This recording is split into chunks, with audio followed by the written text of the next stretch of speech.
બાળકોના વજન અને ઊંચાઈના માપન પરના સ્પોકન ટ્યુટોરિયલમાં આપનું સ્વાગત છે. આ ટ્યુટોરિયલમાં આપણે શીખીશું સ્લોટર સ્કેલનો ઉપયોગ કરીને બાળકનું વજન માપવાની રીત. ડિજિટલ વજન કાંટાનો ઉપયોગ કરીને બાળકનું વજન, બાળકની લંબાઈ અથવા ઊંચાઈ માપવાની રીત શીખીશું. પોષણની સ્થિતિનું મૂલ્યાંકન કરવા માટે એન્થ્રોપોમેટ્રી એ સૌથી વધુ ઉપયોગમાં લેવાતી પદ્ધતિ છે. ચાલો શીખીએ સ્લોટર સ્કેલનો ઉપયોગ કરીને વજન કેવી રીતે માપવું. સ્લોટર એ સ્પ્રિંગ દ્વારા લટકાવીને માપવાનો કાંટો હોય છે. તે 25 કિલો સુધીનું વજન માપી શકે છે. વજન માપવા માટે તમને વજન કરવાનું પેન્ટ અથવા ડોલની જરૂર પડશે. આ ટ્યુટોરિયલમાં આપણે વજન કરવાની પેન્ટનો ઉપયોગ કરીશું. બાળકનું વજન કરતા પહેલા પેન્ટને સ્કેલ સાથે જોડો. વજન કાંટાને શૂન્ય પર ગોઠવો. પછી વજન કાંટામાંથી પેન્ટ કાઢો. બાળકના કપડાં ઉતારો. કોઈ પણ કપડાં પહેર્યા વિના બાળકનું વજન કરવું શ્રેષ્ઠ છે. હવે તમારા હાથને પેન્ટના પગના ખુલ્લા ભાગમાં નાખો. ધીમે ધીમે બાળકના પગ પકડો અને બાળકને પેન્ટમાં મૂકો. હવે પેન્ટને વજન કાંટા સાથે એવી રીતે જોડો કે બાળક મુક્તપણે લટકી રહે. ખાતરી કરો કે બાળક કંઈ પણ સ્પર્શતું ન હોય. સ્કેલ અથવા બાળકને સ્પર્શ કરશો નહીં. સ્કેલની સામે ઊભા રહો જેથી કરીને નિર્દેશક તમારી આંખના સ્તર પર હોય. બાળક હલનચલન કરવાનું બંધ કરે ત્યાં સુધી રાહ જુઓ. નહીંતર વજન વાંચતી વખતે સોય ખસી જશે. જ્યારે બાળક સ્થિર હોય ત્યારે સ્કેલ પર વજન વાંચો. 100 ગ્રામ નજીકના માર્ક સુધી વાંચો. વજન તરત જ લખો જેથી તમે તેને ભૂલી ન જાઓ. જાણીતા વજનનો ઉપયોગ કરીને દરરોજ વજન કાંટાને તપાસવું આવશ્યક છે. દરેક વજન કરતા પહેલા વજન કાંટાને શૂન્ય પર ફરીથી ગોઠવવાનું ભૂલશો નહીં. આગળ ચાલો શીખીએ કે બેબી ડિજિટલ કાંટાનો ઉપયોગ કરીને વજન કેવી રીતે માપવું. ટ્રે સાફ કરો. ટેબલ અથવા પ્લેટફોર્મ જેવી સપાટ, સ્થિર સપાટી પર વજન માપવાના કાંટાને મૂકો. પાવર પ્લગ સાથે જોડો. જો કાંટો બેટરી પર ચાલે છે તો તેમાં બેટરી નાખો. તેને ચાલુ કરો. ડિજિટલ કાંટો ડિસ્પ્લે પર અમુક નંબર બતાવશે. બટનને હાથેથી એડજસ્ટ કરીને ડિજિટલ ડિસ્પ્લેને શૂન્ય પર ગોઠવો. કેટલાક વજન કાંટા પોતેથી જ શૂન્ય પ્રદર્શન કરે છે. ટ્રે પર સ્વચ્છ અને સૂકો ટુવાલ અથવા કાગળ મૂકો. આનાથી બાળકના શરીરના તાપમાનમાં ઘટાડો થવાની શક્યતા ઘટી જશે. તે ચેપને થવાથી પણ અટકાવશે. બાળકના કપડાં ઉતારો. ટ્રેની મધ્યમાં બાળકને ટુવાલ પર મૂકો.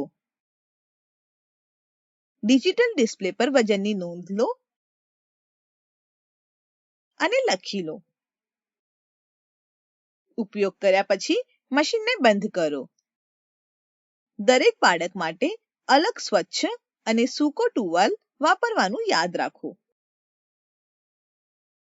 દર અઠવાડિયે પ્રમાણભૂત જાણીતા વજન સાથે વજન માપીને ચોકસાઈ તપાસો. તમારા હાથથી વજનની ટ્રેને દબાવો નહીં. તે વજન મશીનને નુકસાન પહોંચાડી શકે છે. આગળ ચાલો જાણીએ કે કુટુંબિક ડિજિટલ સ્કેલનો ઉપયોગ કરીને વજન કેવી રીતે માપવું. ડિજિટલ અથવા ઇલેક્ટ્રોનિક કાંટો ઝડપી, સરળ અને ચોક્કસ માપ આપે છે. કુટુંબિક ડિજિટલ કાંટાને બાળકોનું વજન કરવા માટે 2 અલગ અલગ રીતનો ઉપયોગ કરી શકાય છે. જે બાળકો ઊભા થઈ શકે છે તેઓને સ્કેલ પર ઊભા કરીને તેનું વજન કરી શકાય છે. પુખ્ત વયના લોકોના હાથમાં બાળકોને ઉચકીને બાળકોનું વજન કરી શકાય છે. આને જોડીથી વજન કરવું પણ કહેવાય છે. બાળકનું વજન કરવા માટે સ્કેલને સખત અને સપાટ સપાટી પર મૂકો.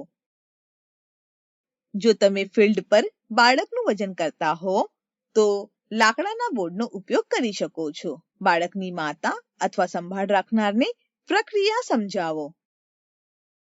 જો શક્ય હોય તો બાળકના કપડાં ઉતારો. વજન કાંટાને ચાલુ કરો. બાળકને વજન કાંટા પર ઊભા રહેવા કહો. જો બાળક ઊભું ન થઈ શકે તો માતા અથવા સહાયકને સ્કેલ પર ઊભા રહેવા માટે કહો. પુખ્ત વ્યક્તિનું વજન દેખાય તે પછી રીસેટ બટન દબાવો. બાળકનું વજન કરવા માટે પુખ્ત વ્યક્તિ ઊભા રહે તે પહેલા ત્યાં શૂન્ય દેખાવું જોઈએ. દર્શાવેલ વજન બાળકનું વજન હશે.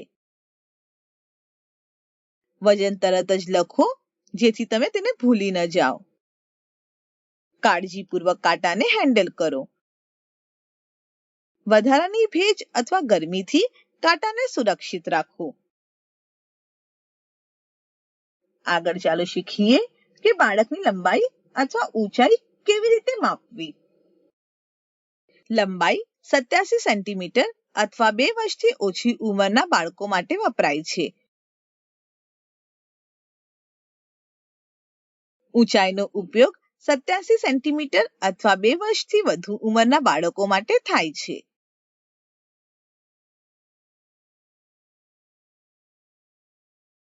લંબાઈ અથવા ઊંચાઈ માપવા માટે તમને ઊંચાઈ બોર્ડની જરૂર પડશે. માપ લેવા માટે તમારે 2 લોકોની જરૂર પડશે. માપ લેતી વખતે તમારે સંભાળ રાખનારની મદદની જરૂર પડશે. તમારે બાળકના પગમાંથી ચપ્પલ અને મોજા ઉતારવા જોઈએ. બાળકના માથાને પણ આવરી લેતી કોઈ પણ વસ્તુ હોય તો ઉતારી કાઢો. લંબાઈ માપવા માટે માપન બોર્ડને સપાટ જમીન પર મૂકો. બાળકને બોર્ડ પર સુવડાવો. બાળકનું માથું સ્થાયી બોર્ડના છેડાને સ્પર્શતું હોવું જોઈએ. બાળકના પગ જે ભાગ હલે છે તે તરફ હોવા જોઈએ. એક વ્યક્તિએ સ્થાયી બોર્ડની પાછળ તેના ઘૂંટણ પર બેસી જવું જોઈએ. તેણે તેના હાથ બાળકના કાન પર મૂકવા જોઈએ. તેણે તેના હાથથી બાળકનું માથું મજબૂત રીતે પકડવું જોઈએ. આ સ્થિતિમાં બાળક સીધું ઉપર જોવું જોઈએ. બાળકના માથાની ટોચ સ્થાયી બોર્ડને સ્પર્શવી જોઈએ. હવે બીજી વ્યક્તિએ પોતાને યોગ્ય સ્થાન આપવું જોઈએ. તેણે બાળકના પગ પાસે ઘૂંટણ પર બેસવું. તેણે બાળકના પગ સીધા કરવા. એક હાથથી તેણે બાળકના ઘૂંટણને બોર્ડ પર મજબૂત રીતે પકડવા. બીજા હાથથી તેણે પાસેના સરકતા ભાગને ખસેડવો. જ્યાં સુધી તેને બાળકના તળિયે સ્પર્શ થાય નહીં ત્યાં સુધી તેણે તેને ખસેડવું. તેણે પગના પાસેના સરકતા ભાગને નમાવવું નહીં. બાળક માપન બોર્ડ પર સંપૂર્ણપણે સપાટ સૂતેલું હોવું જોઈએ. પગ પાસેના બેસેલા વ્યક્તિએ બાળકની લંબાઈ વાંચવી. વાંચતી વખતે તેની આંખો માપન ટેપની ઉપર સીધી હોવી જોઈએ. લંબાઈ 1 મિલીમીટર ચોકસાઈ સુધી વાંચવી. તેણે તરત જ લંબાઈ લખવી. હવે ચાલો શીખીએ કે બાળકની ઊંચાઈ કેવી રીતે માપવી. ઊંચાઈ માપવા માટે ઊંચાઈ બોર્ડને સીધો ઉપરની તરફ મૂકો. ખાતરી કરો કે સ્થાયી બોર્ડનો છેડો જમીન પર સપાટ છે. સરકતો ભાગ હંમેશા ઉપરની બાજુએ હોવો જોઈએ. સપાટ દિવાલની પાસે બાળકની પીઠ હોવી જોઈએ. બાળકના ચપ્પલ કાઢો. બાળકને બોર્ડની મધ્યમાં ઊભા રહેવા કહો.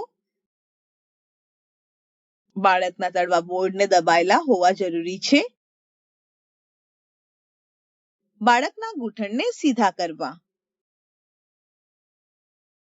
બાળકના ખભા અને માથું બોર્ડને દબાયેલા હોવા જોઈએ. બાળકના હાથ બાજુએ હોવા જોઈએ.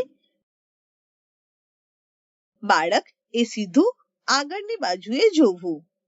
પ્રથમ વ્યક્તિએ તેના ઘૂંટણ પર બોર્ડની બાજુએ બેસવું. તેનો ડાબો હાથ બાળકના ઘૂંટણ પર હોય અને તેણે બાળકના ઘૂંટણને એકસાથે સીધા રાખવા જોઈએ. તેનો જમણો હાથ બાળકના નીચેના પગના આગળના ભાગ પર હોવો જોઈએ. બીજી વ્યક્તિએ બોર્ડની સામે તેના ઘૂંટણ પર બેસવું. જ્યાં સુધી તે બાળકના માથા પર દબાય નહીં ત્યાં સુધી સરકતો ભાગ ખસેડવો. તેણે સરકતા ભાગને એક હાથથી સીધો પકડી રાખવો. બીજા હાથથી તેણે બાળકની હડપચીને પકડી રાખવી. હવે તેણે ઊંચાઈ વાંચવી. વાંચતી વખતે તેની આંખો માપન ટેપની સામે સીધી હોવી જોઈએ. તે ચોકસાઈ માટે 1 મિલીમીટર સુધીની ઊંચાઈને માપી શકે છે. તેણે તરત જ ઊંચાઈ લખવી. આ માપનું વિગતવાર અર્થઘટન અન્ય ટ્યુટોરિયલ્સમાં ચર્ચા કરવામાં આવી છે. વધુ માહિતી માટે કૃપા કરી અમારી વેબસાઇટની મુલાકાત લો. આ આપણને ટ્યુટોરિયલના અંતમાં લાવે છે. IIT બોમ્બે તરફથી રેકોર્ડિંગ કરનાર હું જ્યોતિ સોલંકી વિદાય લઉં છું. જોડાવા બદલ આભાર.